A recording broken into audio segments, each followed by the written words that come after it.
Bernard.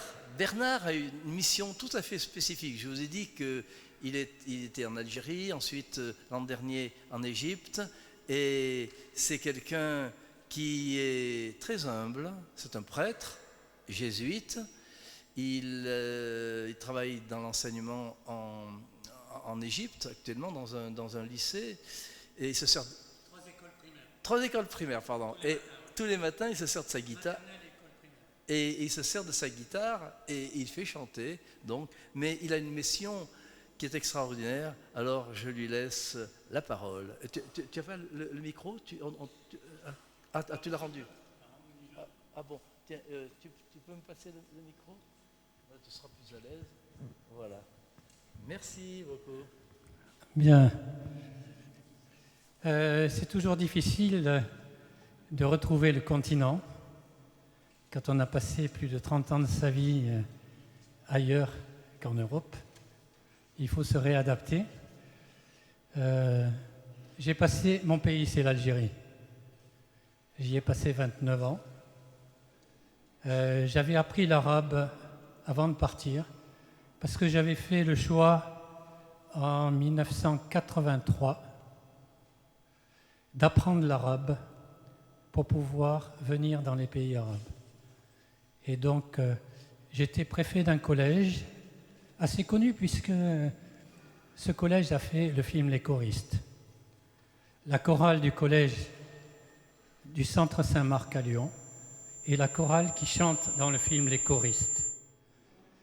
Dans cette école, j'avais introduit un circuit fermé de télévision et on faisait des émissions en direct en 1983 avec la salle des professeurs et avec les élèves.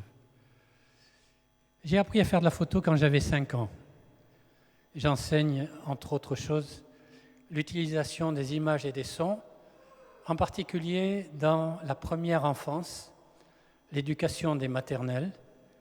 Et c'est pour ça qu'en arrivant à Alexandrie cette année, j'ai réservé toutes mes après-midi pour travailler au centre culturel jésuite, mais je suis allé chanter avec 650 enfants dans 3 écoles différentes, mixtes, une école mixte, une école de filles et une école de garçons. Mes liens avec Jean-Claude sont assez lointains, puisque je suis un des premiers traducteurs de Vienne la Colombe, il y a 15 ans. C'était à l'aube du XXIe siècle.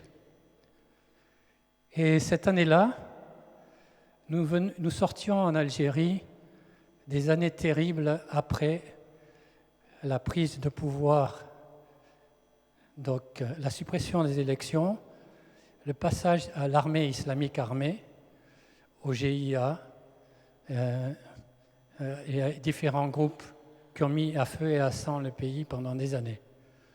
Donc j'ai vécu pendant 12 ans pratiquement une guerre civile, comme le Liban a vécu pendant 15 ans une guerre civile. Et je suis en Égypte, mais j'ai décidé de quitter l'Égypte parce que en ce moment, c'est trop difficile de pouvoir faire ce qu'on veut y faire parce qu'on est préoccupé par d'autres questions de sécurité. La majorité des écoles égyptiennes n'ont pas fait de fête de fin d'année scolaire parce que le gouvernement n'était pas sûr d'assurer la sécurité des enfants.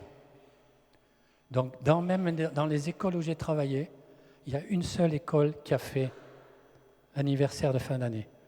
Par contre, j'ai réservé une surprise à Jean-Claude, qu'il ne sait pas. C'est que j'ai participé à l'animation des 115 années de l'école des frères des écoles chrétiennes à Alexandrie. Et donc, dans les dernières images, parmi les visages, il y a le collège de garçons où j'ai travaillé, j'ai fait chanter les garçons, et il y a aussi le directeur de cette école que tu connais peut-être. Comme j'avais peur de ne pas pouvoir prendre la parole, j'ai préparé un montage. Donc j'enseigne l'audiovisuel, j'ai été journaliste en Algérie aussi, mais j'enseigne l'audiovisuel et l'utilisation de PowerPoint et des médias depuis 40 ou 50 ans, 50 ans oui déjà. Bon. Je suis un peu plus jeune que Jean-Claude, mais j'ai 71 ans quand même.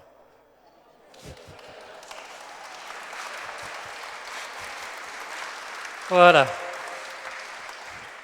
Et pour rendre hommage, pendant tout mon séjour en Égypte, depuis le mois de janvier, j'ai averti mes supérieurs jésuites que j'avais essayé de travailler au collège du Caire, où, envoyé par mon responsable jésuite, j'ai passé toutes mes matinées dans un collège, donc les classes, un primaire, une école primaire, où je passais ma matinée à répondre à mon courrier sur mon ordinateur en attendant que les professeurs me demandent quelque chose.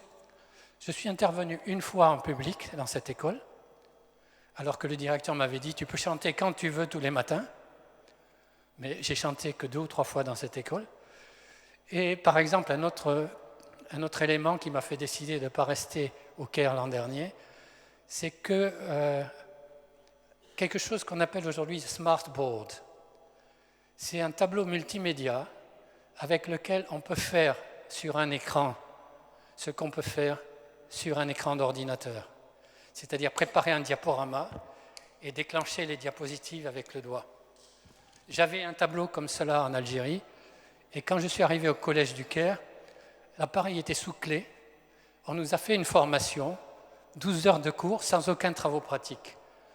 Moi qui avais lancé un circuit fermé de télévision en 72 en France, j'ai trouvé que c'était un peu dur à encaisser. Il fallait réserver la salle une semaine à l'avance à la secrétaire du directeur. Et même une fois où j'étais dans la salle, il y a un prof qui rentrait, comme chez lui. Il m'a dit, voilà, j'ai besoin de la salle. Alors que moi, je venais dans la salle pour chanter avec Mejda Roumi une chanson de Dianada qu'il ne connaît pas, parce que les religieuses libanaises ont mis d'autres paroles sur quelque chose de connu. Yesu anta ilahi, hubuka shafi el-wahid, anta habibu nefsi abadan, Yesu anta min urid. Vous tapez Mejda Roumi, vous pourrez l'écouter. Vous pourrez l'écouter sur YouTube. Voilà. Donc je vais parler simplement sur cette image. Je travaille depuis 3 semaines à faire ce montage, mais enfin je le passerai ailleurs. Voilà. Il y a un problème technique. Ça, c'est la sortie que nous avons faite avec tous les gens du personnel qui travaillent au Centre culturel jésuite, où j'ai travaillé cette année à Alexandrie. Et donc, on a visité un endroit très connu qui s'appelle Wadi Natroun. On vous a dit hier que l'église copte est une des plus anciennes, que le mot copte vient de l'égyptien, et donc égyptio, et que prononcé à l'heure actuelle, ça donnait le mot copte. Et donc quand on dit que quelqu'un est copte, ça veut dire qu'il est égyptien. Aujourd'hui, ça veut dire qu'il est copte orthodoxe.